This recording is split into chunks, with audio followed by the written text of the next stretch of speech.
बच्चों आपका स्वागत है फिर से नई वीडियो में। तो बच्चों आज की वीडियो में हम लोग सीखेंगे बोर्ड का पेपर सॉल्व करना। बोर्ड के पेपर में कैसे लिखें कि आपके फुल में फुल मार्क्स आए। तो मेरे पास एक ये बोर्ड का पेपर है जो कि पिछले साल का मैथमेटिक्स का है, इसको सॉल्व करेंगे।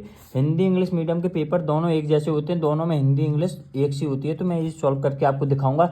ऐसे ही आप अगर हिंदी मीडियम से हैं तो आप हिंदी मीडियम में भी ऐसे ही कर सकते हैं, और इंग्लिश मीडियम में है तो इंग्लिश मीडियम वालों को भी यही बता दूंगा। मैं इंग्लिश में जैसे लिखूंगा वैसे आपको सेम हिंदी में लिखना, कोई अंतर नहीं होता है। तो यहाँ पर आपको क्या करना है, देखिए एक मैथमेटिक्स का पेपर है और एक मेरे पास ये कभी कॉपी नहीं आई थी तो मैंने ये कॉपी रख ली। मैं यहाँ पर आपको लिखना बताऊंगा। जब मेरे पास कॉपी आ जाएगी तो मैं पूरा फिल करना भी बताऊंगा कि बोर्ड की कॉपी कैसे फिल करते हैं। अभी मैं आपको लिखना बताऊंगा। तो सिंपल सा देख सकते हैं यहाँ पर कुछ इंस्ट्रक्शन दिए गए हैं।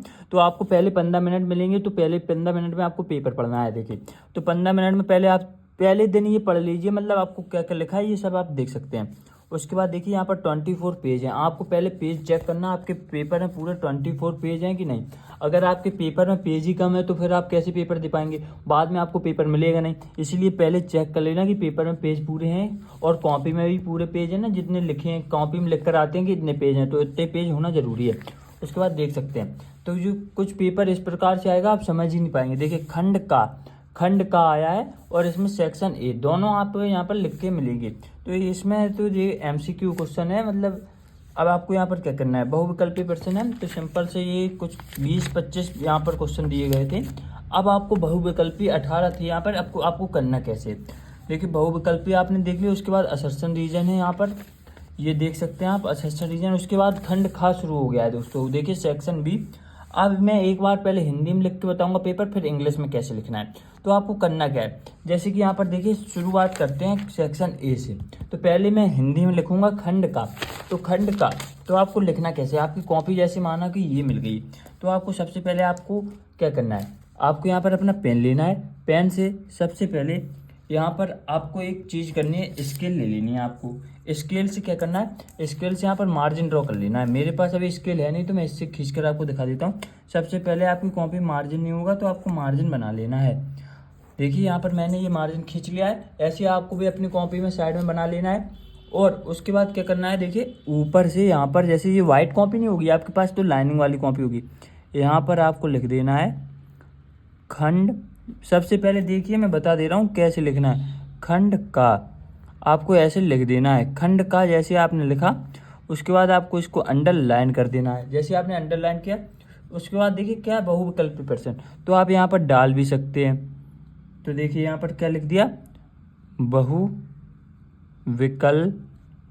बहुविकल्पी प्रश्न। आप ये लिख सकते हैं, लिखना चाहें मैं बताऊं आप बिल्कुल लिख दीजिएगा, क्योंकि इससे आपको एग्जामिनर को अच्छा इंप्रेशन पड़ता है और वो 100% आपकी कॉपी अच्छी तरह से लाइक करेगा, मतलब पसंद करेगा, और उसको आपको ज़्यादा से ज़्यादा मार्क्स देगा। क्योंकि यहाँ पर आपने इस खंड का लिखा है बहुविकल्पी प्रश्न, तो उसको लग रहा है कि आप बहुविकल्पी प्रश्न करने जा रहे हैं। तो अब आपको क्या करना है, देख सकते हैं यहाँ पर पेपर। तो पेपर में कुछ इस प्रकार से दिया गया है, यदि ए, मतलब यहाँ पर आप क्वेश्चन पढ़ सकते हैं। मैं क्वेश्चन नहीं पढ़ूंगा, वीडियो लंबा हो जाएगा, आपके लिए मैंने बताने के लिए बताया। ये क्वेश्चन है, आप क्वेश्चन देख सकते हैं। अब उसको क्या करना है, तो अब इसके जो 4 ऑप्शन है, अब बहुविकल्पी प्रश्न आप लिखेंगे कैसे, मतलब आप पेपर में कैसे करेंगे। तो यहाँ पर पहला प्रश्न है ना, तो देखिए यहाँ पर पहला नंबर है, तो पहले नंबर को सॉल्व कैसे करेंगे। तो सबसे पहले यहाँ पर आपको क्या करना है, जो यहाँ पर हासिल करिए इसके साइड में आप चाहें तो यहाँ नहीं लिखिए, ये बिल्कुल छोड़ दीजिए, अच्छा नहीं लगता यहाँ पर लिखना। तो यहाँ पर क्या करना है, आपको यहाँ पर लिख देना है उत्तर। यहाँ पर सबसे पहले आपको लिखना है उत्तर, आपको प्रश्न नहीं उतारना है। सबसे पहले ध्यान रखना, आपको प्रश्न बिल्कुल नहीं उतारना है, आपको सीधा उत्तर लिखना है। तो उत्तर एक। अब एक इसके नीचे जो लाइन कर देनी है। अब उत्तर एक लिख दिया। अब एक का उत्तर कौन है, ABCD, का खा गा घा लिख कर आ सकते हैं, ABCD लिख कर आ सकते हैं। तो आपको जैसे अगर ABCD लिख कर आया तो मुझे पता है इसका आंसर C है। तो आपको पहले तो अपने ये, अब बहुविकल्पी आप इसमें सॉल्व थोड़ी ना करेंगे, अगर इसमें सॉल्व करेंगे तो फिर आपको टाइम निकल जाएगा। बहुविकल्पी में तो 1 नंबर का होता है, आपको पढ़ा, आपने सोचा और डायरेक्ट फॉर्मूले लगा के कर दिया। तो मुझे पता है इसका आंसर C है, तो C आंसर है। तो यहाँ पर मैं क्या लिखूंगा, आप यहाँ पर देखते जाना क्या लिखना है। जैसे उत्तर 1 का यहाँ पर C है, तो यहाँ पर मैंने C लिख दिया। अब देखिए बहुत से बच्चे क्या करेंगे, यहाँ पर C लिख के छोड़ देंगे। C लिख कर आपको नहीं छोड़ना है, मैं पहले बता दूं, यहाँ पर बहुत गलत इंप्रेशन पड़ता है। यहाँ पर टीचर जो होता है आपको यहाँ पर बहुत बार नहीं देख पाता है कि आपने क्या लिखा है। तो यहाँ पर सी लिख कर नहीं छोड़ना, आपको क्या लिखना है, इसका राइट आंसर भी लिख देना है। कुछ इसमें देर नहीं लग रही है। 5π/6 आपको ये साइन नहीं बनाना है। ये मैंने क्यों बनाया था, इस बार आपको बता सकूं कि मैथ के पेपर में कभी भी ऐसा डैश का साइन आंसर के आगे नहीं लगाते, क्योंकि इससे पूरा आंसर ही बदल गया। आप देखिए -5π/6 हो गया, लेकिन इसका आंसर कितना था, इसका आंसर था π/6। तो आपको सी लिखने के बाद ये निशान नहीं लगाना, ये बिल्कुल आप नोट कर लीजिए, ये निशान आपको नहीं लगाना, डायरेक्ट 5π/6 लिख दीजिए और आपका आंसर, और आपको कुछ नहीं करना, आपका आंसर क्लियर हो जाएगा। अब जैसे कि उत्तर 2 में चलते हैं, अभी ये हो गया। अब देखिए दूसरे नंबर पे आते हैं। जैसे दूसरे नंबर का प्रश्न है, तो आपको इसमें क्या करना है, अब मैं इसको बताऊं आपको क्या करना है। यहाँ पर लिखना है सीधा उत्तर 2, यहाँ पर देखिए उत्तर 2। अब मान लो आपको ये पेपर में नहीं आ रहा है, तो आप इसको अभी खाली छोड़ दीजिए, थोड़ी देर बाद आएंगे तो आप इसको कर सकते हैं। तो आगे आप बढ़ जाइए उत्तर 3 पर, उत्तर 3। लेकिन आपको यहाँ पर क्या करना है, अगर आपको ये नहीं आया प्रश्न उत्तर 2 नहीं आया, तो 2 पर क्या करना है, 2 पर यहाँ पर मार्क कर देना अपने पेपर में एक छोटा सा, कि जिसके बाद आप कॉपी चेक करें तो आपको ध्यान रहे कि मैंने किस पर मार्क, मतलब कौन सा पेपर छोड़ा था, कौन सा प्रश्न नंबर छोड़ा था, जो मैं बाद में आकर कर सकूँ। तो इस पर थोड़ा छोटा सा एक मार्क लगा देना। तो यहाँ पर देख सकते हैं। अब यहाँ पर क्या करना है, देखिए तीसरा नंबर पर चेक करेंगे, उत्तर 3 लिख लिया है। अब तीसरे नंबर पर देखिए, यहाँ पर क्वेश्चन आपको पूरा पढ़ लेना है, उसके बाद ABCD। अब ABCD यहाँ पर देखिए, अब इसका आंसर मुझे पता है, इसका आंसर है बी। तो बी, अब बी आंसर में कैसे लगाऊंगा, आप देख सकते हैं बी लिखा है, तो अब मैं किस प्रकार से लिखता हूँ आप भी देखिए यहाँ पर। तो यहाँ पर देखिए आपको सेम टू सेम जो ये लिखा है ना, ये पूरा उतारना होता है बच्चों। अगर आप ये पूरा उतारेंगे, मुझे आपको पता है जैसे बी आंसर इसका सही है, अगर बी आंसर सही है तो इसका बी का जैसा ही ये पूरा लिखा है ऐसे ही आप उतार दो। देखिए मैं अभी आपको उतार के दिखाता हूँ। यहाँ पर जैसे मैंने बी लिख दिया, आपको का खा गा घा भी लिख कर आ सकता है। तो यहाँ पर अब कोई निशान नहीं लगाना आपको, मतलब माइनस का हो जाएगा, अगर मैथ का है तो आप समझ सकते हैं।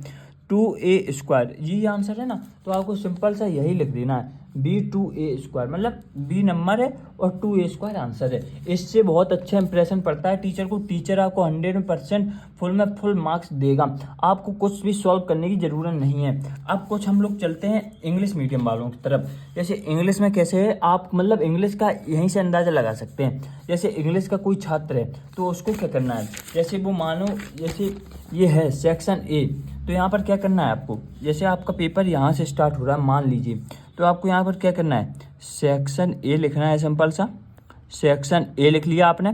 जैसे आपने सेक्शन ए लिख लिया, यहाँ पर अंडरलाइन कर दी। उसके बाद यहाँ पर MCQ है, तो आप सिंपल सा मल्टीपल चॉइस क्वेश्चन शॉर्ट में भी लिख सकते हैं, कोई दिक्कत नहीं है उससे।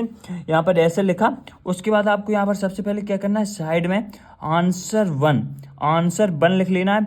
आंसर 1 आप जैसे लिखेंगे, उसके बाद आपके पास यहाँ पर 4 ऑप्शन है, आपको पता है ABCD।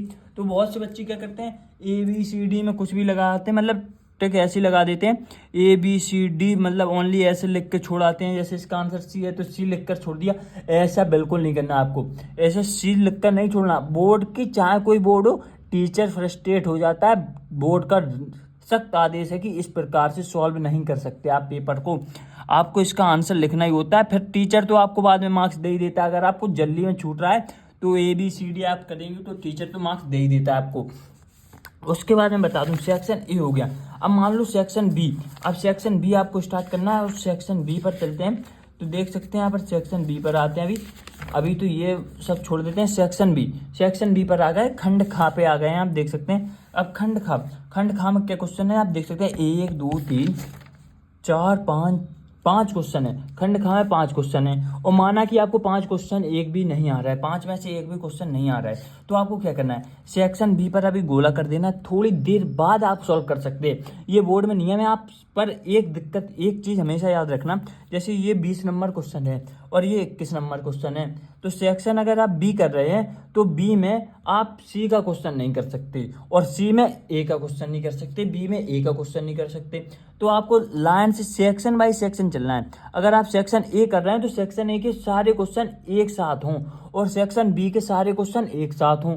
उसके बाद अगर आप सेक्शन बी नहीं करना चाहते तो इसको छोटा सा मार्क कर दीजिए, उसके बाद आप आगे कर लेना, सेक्शन सी पर सीधा आप जंप कर दीजिए। अब अगर सेक्शन सी भी आपको नहीं आ रहा है तो आप धीरे से सेक्शन सी को छोड़कर सेक्शन डी की तरफ बढ़ सकते हैं और डी सॉल्व कर सकते हैं। देखिए लेकिन अगर सेक्शन सी आपने किया तो पूरे सी सेक्शन के एक साथ क्वेश्चन होने चाहिए, ये एक पेपर का नियम होता है। अब यहाँ पर देखिए कैसे करना है। जैसे एक ये क्वेश्चन दिया गया, आपको क्वेश्चन तो सॉल्व करना नहीं है।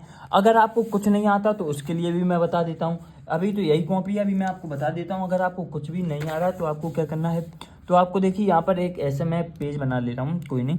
यहाँ पर आपको सेक्शन सी, मान लो अब बी आपने जंप कर दिया, सेक्शन सी पर आ गए, तो सेक्शन सी पर आ गए। यहाँ पर क्या है, सेक्शन सी देख लेते हैं एक बार। यहाँ पर 3 मार्क्स क्वेश्चन है, यहाँ पर देख सकते हैं सेक्शन सी में 3 मार्क्स क्वेश्चन है, शॉर्ट आंसर टाइप क्वेश्चन। यहाँ से आपको हेडिंग निकाल लेनी है। यहाँ पर आपको क्या लिख लेना है, शॉर्ट आंसर टाइप क्वेश्चन। आपको मतलब सिंपल सा ये लिख लेना है। ये इससे मतलब यहाँ पर आपको टीचर को अच्छा इंप्रेशन पड़ेगा, मतलब बच्चे ने पढ़ा है कि शॉर्ट टाइप आंसर क्वेश्चन है, आपको इसको अंडरलाइन कर लेनी है। उसके बाद आप देखिए अगर आपको आ नहीं रहा है तो आप क्या करना, 26 नंबर मुझे पेपर नहीं आ रहा है, मतलब ये क्वेश्चन नहीं आ रहा है, तो अब मुझे क्या करना है। जैसे मैंने सेक्शन सी तो डाल दिया, सेक्शन बी तो मैंने जंप ही कर दिया था। अब 26 नंबर क्वेश्चन भी नहीं आ रहा है तो आपको क्या करना, मुझे 27 नंबर आ रहा है, 26 नहीं आ रहा है, तो आपको क्या करना है। तो यहाँ पर देख सकते हैं ये कॉपी रही, यहाँ पर आपको आंसर नंबर 26 डाल देना है। आपने जैसे आंसर नंबर 26 डाल दिया, उसके बाद आपको कुछ नहीं करना। देखिए यहाँ पर अभी आपको इतना तो पता ही होगा कि ये क्वेश्चन में फाइंड क्या करना है, dy/dx फाइंड करना है। ये मतलब यहाँ पर आपको पता है किसका है, इंटीग्रेशन का सवाल है कि यहाँ पर डिफरेंशिएशन का। आप ये कमेंट करके बताना, इंटीग्रेशन या डिफरेंशिएशन किसका सवाल है। अगर नहीं पढ़ा है तो आप पढ़ लेना, लेकिन ये बता देना अगर आपने पढ़ा हो तो यहाँ पर देख सकते हैं आपको dy/dx निकालना है और y की वैल्यू दी गई है और यहाँ पर ये आपको दिया गया है सब कुछ। तो आपको ये तो पता है, ये तो गिवन है, तो आपको क्या लिखना है। जैसे अभी मैं आपको बता रहा हूँ, पेपर आपको बिल्कुल ना आ रहा हो तो आपको करना क्या है, तो यहाँ पर ये गिवन है, तो अभी पहले हम लोग गिवन लिख लेते हैं। देखिए 26 नंबर पे आपको कुछ नहीं आ रहा, कुछ तो स्टेप मार्किंग का मिलेगा भाई, 3 नंबर का है। तो यहाँ पर सबसे पहले आपको पेपर में गिवन लिखना होता है। गिवन क्या दिया गया है, गिवन यहाँ पर दिया गया, आप देख सकते हैं y इक्वल cos x की power x plus cos -1 √x। आपको ये गिवन है, देखिए पेपर में भी लिखा है इज गिवन, तो आपको ये उतार देना। अगर अभी आपको कुछ आ ही नहीं रहा है तो इससे अच्छा आपको 1-2 नंबर पक्का मिलेंगे अगर आप ऐसे करेंगे। अब आपको यहाँ पर निकालना क्या है, आप देख सकते हैं फाइंड dy/dx। तो क्या करना है, टू फाइंड लिख दीजिएगा, टू फाइंड। अगर आप ऐसे लिखेंगे ना तो स्टेप मार्किंग के आपको नंबर मिलते हैं दोस्तों। आप बिल्कुल बच्चों टेंशन न लीजिएगा, आपको पूरे नंबर मिलेंगे। स्टेप मार्किंग भी होते हैं। टू फाइंड यहाँ पर ऐसे लिख कर इसको क्वेश्चन मार्क बना देना, मतलब आपको ये फाइंड करना है, तो आपको इस पे नंबर मिलेंगे। अब आपको नंबर मिलेंगे, देखिए इतना आपने कर दिया ना। अब इसके आगे आपको अगर कुछ आ रहा है तो आ रहा है, वरना आप उतनी जगह छोड़ दीजिए जितने में आपका ये क्वेश्चन हो जाए। उसके बाद अपना पेज पलट दीजिए, अगले क्वेश्चन पर आ जाइए। जैसे आप अगले क्वेश्चन पर जाएंगे तो वहाँ पर आपको देखिए, मैं आपको अगले क्वेश्चन पर जाकर दिखा देता हूँ। अब मैं अगले क्वेश्चन पर आपको जाकर दिखा देता हूँ। आपको इतना तो लिखना ही है, ये मैंने बता दिया सेक्शन, मतलब आपको दोनों तरफ से बता दिया। अब यहाँ इतना तो लिखना ही है। अभी मैं आपको दूसरे पेज पर जाकर दिखा देता हूँ। देखिए तो यहाँ पर मैं दूसरे पेज पर आ चुका हूँ। अब मैं दूसरे पेज पर, आपको ये कुछ इग्नोर कर देना है, यहाँ पर दूसरे पेज पर आना है। आपको दूसरे पेज पर क्या करना है, जैसे सेक्शन सी का 26 तो हो गया, तो 27। अब मैं इसको हिंदी में करके दिखाऊंगा। जैसे 27 है, अवकल समीकरण dy/dx equal two by cot 2x का विकसित हल ज्ञात कीजिए। ये देखिए विकसित हल आपको ज्ञात करना है। दिया गया है कि बाई कोष्टक में है पाई 4 बराबर 2। तो आपको ये करना। अथवा में भी प्रश्न है, अब अथवा में भी आपको कैसे करना है। देखिए 27, लेकिन एक चीज़ मैं बता दूं, अगर आपने 26 नंबर उस पेज पर किया है तो 26 नंबर का आप कोशिश करें कि एक ही पेज में आ जाए, 27 वाले में ना आए। 26 मतलब 27 नंबर प्रश्न मैंने अगर यहाँ शुरू किया है तो 27 वाला इसी पेज में रहे। अगर आगे जाएगा तो आगे वाले पेज में जाएगा तो टीचर कंफ्यूज हो जाता है और आपको फिर वो नंबर नहीं दे पाता, मतलब उसको समझ में नहीं आता करे क्या बच्चे ने क्या किया है। ऐसा कोई पेपर नहीं बना, मतलब ऐसा कोई क्वेश्चन नहीं है जो 4-5 पेज में आए। अगर आ भी रहा है तो आप यहाँ पर नीचे सिंपल सा क्या लिख सकते हैं, नेक्स्ट पेज, आप ये लिख सकते हैं। ये ट्रिक होती है, देखिए टीचर को बताने के लिए कि मैंने नेक्स्ट पेज पर पेपर किया है। ये आप पॉइंट्स अगर याद रखेंगे तो आपको 100 में 100 फुल मार्क्स मिलेंगे। ये एक प्रेजेंटेशन की टिप्स होती है बच्चों। तो आपको यहाँ पर सबसे पहले नए पेज पर आएगा तो क्या करना है, लाइन कर लेनी है। तो देखिए लाइन मैंने कर ली। यहाँ पर आपको क्या करना है, उत्तर नंबर 27 लिख देना है सबसे पहले। उत्तर या आंसर, अब अगर इंग्लिश मीडियम के हैं तो आप समझ गए होंगे, हिंदी मीडियम के हैं तो भी आप समझ गए होंगे। अब उत्तर नंबर 27 लिख दिया। अब आप देखिए उत्तर नंबर 27, इसमें 2 प्रश्न हैं, ए और बी। अब आपको ये कैसे हल करना है, अब आपको ये हल करना है तो यहाँ पर देखिए dy/dx equal by cot 2x। अगर आपको ये आ रहा है तो बहुत अच्छी बात है, अगर नहीं आ रहा है तो इसमें चॉइस दी गई है आपको। अब चॉइस में क्या करना है, अगर आपको ये आ रहा है तो ये लिख दीजिए, वरना ये कर दीजिए। अब इसमें बच्चे क्या करते हैं, जैसे बहुत से बच्चों को आता तो है जैसे बी वाला, लेकिन वो यहाँ पर आंसर उत्तर नंबर 27 लिखकर बस चले जाते हैं। उत्तर नंबर 27 नहीं लिखना है, उत्तर नंबर 27 का बी लिखना है आपको, उत्तर नंबर 27 का बी। अब आप ए मत करिए, अब आपको बी पर फोकस करना है और आप बी पूरा करके आइए तो आपको पूरे नंबर मिलेंगे। ये होती है यहाँ पर प्रेजेंटेशन की टिप्स। तो यहाँ पर कुछ ये हो गई। अब आगे चलते हैं, ऐसे देखिए अब आपको यहाँ पर एक क्वेश्चन आ गया ग्राफ वाला। ये क्या करना है आपको एक यहाँ पर देखिए ग्राफ मिलेगा तो बहुत अच्छी बात, मिलता ही हर पेपर में एक ग्राफ पेपर जरूर होता है। आपको ग्राफ के क्वेश्चन हमेशा ग्राफ पेपर पर करने हैं। आपको कोई ये कोशिश नहीं करनी मतलब कि आप यहीं बनाने लगें। अगर आपका बहुत टाइम मतलब वेस्ट हो रहा है, अगर आपको पास टाइम नहीं है, मोस्टली आपको ग्राफ पेपर पे ही ग्राफ के क्वेश्चन करने हैं। 100% आपको देना, अगर ग्राफ पे नहीं करेंगे तो फिर आपके नंबर कट सकते हैं। और आपको ग्राफ पेपर मिलेगा, अगर नहीं मिले तो आप टीचर से मांग सकते हैं। और अगर टीचर मना कर रहा है कि आपको नहीं दिया जाएगा तो आपको अपने पेंसिल की सहायता से उस उत्तर नंबर, देखिए यहाँ पर जैसे 30 नंबर प्रश्न है तो यहाँ पर क्या करना है, 30 नंबर प्रश्न का उत्तर लिख देना है। उत्तर नंबर 30 यहाँ पर आपको ऐसे लिखना है, उत्तर नंबर 30। जैसे आपने उत्तर नंबर 30 लिखा उसके बाद आपको ग्राफ बनाना है। तो ग्राफ आप किसकी मदद से बनाएंगे, ग्राफ यहाँ पर आप बनाएंगे अपनी पेंसिल और यहाँ पर स्केल की मदद से। पेंसिल रबड़ ले जाना जरूरी है मैथ के पेपर में। मेरे पास अभी पेंसिल नहीं है तो मैं इसी के साथ बना देता हूँ आपको। ऐसे देखिए, ऐसे आपको अपनी लाइन बना देनी है। और यहाँ पर एक चीज़ का ध्यान क्या रखना है, अभी मैं आपको बताऊंगा किस चीज़ का आपको ध्यान रखना है जिससे कि आपके नंबर नहीं कटेंगे। अब यहाँ पर देखिए, यहाँ पर आप देख सकते हैं कि ये जो लिखा है 2 4 6 8 4 8 10, ये एक अच्छी डिस्टेंस पर लिखा है, मतलब सेम दूरी पर लिखा है। देखिए 2 और 4। अब यहाँ पर बच्चे क्या करते हैं, कुछ ने 4 तो यहाँ लिखा, अब 6 भी यहीं लिख देंगे। तो ये क्या आपका ग्राफ लग रहा है, नहीं लग रहा है, ये तो बिल्कुल रफ हो जाएगा ना। 6 अगर डिस्टेंस बराबर है, देखिए 2 4 6, उसके बाद उतनी डिस्टेंस से 8 और 10 ऐसे लिखेंगे ना तो आपको पूरे मार्क्स मिलेंगे। और यहाँ पर एक चीज़ हमेशा ध्यान रखना, ये वाला जो होता है ये एक्स कोऑर्डिनेट होता है और यहाँ पर जो होता है ये वाई, ये हमेशा मार्क कर देना। टीचर यहाँ पर पूरे नंबर इसी मतलब इनके नंबर कट जाते हैं अगर बच्चे ये ध्यान लेकर नहीं जाते। अगर ये ध्यान नहीं देते तो इस पर नंबर काट लेते हैं टीचर। तो आपको पहले ही ऐसे तो ग्राफ बना ही लेना है। उसके बाद आपको ग्राफ बनाने के बाद उसको प्लॉटिंग करनी है, वो भी बिल्कुल आपको नाप कर करनी है। आपको ये नहीं कि ऐसे देख कर लग दिया कहीं भी पॉइंट, आपको सभी प्रकार की चीज़ें ले जानी है और तब आपको यहाँ पर पूरा सॉल्व करके आपको देखना है, तब आपको यहाँ पर पूरे मार्क्स मिलेंगे। तो आई होप बच्चों आपको वीडियो पसंद आई होगी। अगर वीडियो पसंद आई है तो वीडियो को लाइक कर देना, चैनल को सब्सक्राइब कर देना। आज मुझे पता है आप लोगों ने जान गए होंगे आपको बोर्ड की कॉपी कैसे लिखनी है। तो आज के लिए बस इतना ही, मिलते हैं अगली वीडियो में। वीडियो को लाइक करके चैनल को सब्सक्राइब कर देना।